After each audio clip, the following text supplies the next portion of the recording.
The 18th of August. Cursed self-interest. Afterward, when David heard it, he said, "My kingdom and I are guiltless before the Lord.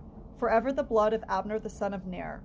Let it rest on the head of Joab and all of his father's house, and let there never fail to be in the house of Joab one who has discharge, or is a leper, or who leans on a staff, or falls by the sword, or who lacks bread."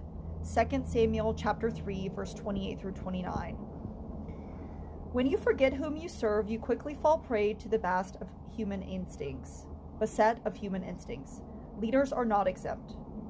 Joab, a nephew of King David and a successful army commander, showed great arrogance towards the king by chiding him for entering into a treaty with Abner, a former enemy. Joab basically called David a fool for allowing Abner to escape unharmed. Joab secretly plotted to kill Abner, not because he posed a threat to David's kingdom, but out of personal vengeance. He sent messengers to retrieve Abner so that he could murder him in cold blood.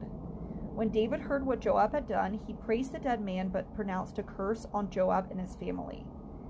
God tells us that vengeance belongs to him. Leaders who cannot humble themselves to serve God and those he raised up will eventually act out of selfish motives and hurt the kingdom. The Maxwell Leadership Bible.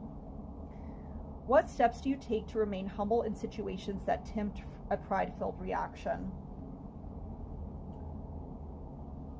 Get out your journal or write it in the comments. What steps do you take to remain humble in situations that tempt a prideful reaction?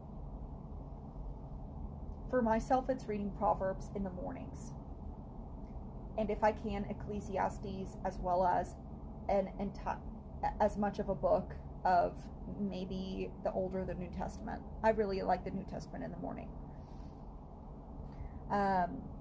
But I find that reading Proverbs, taking that note from the Benedictines and reading Proverbs every morning really gets me in alignment with God.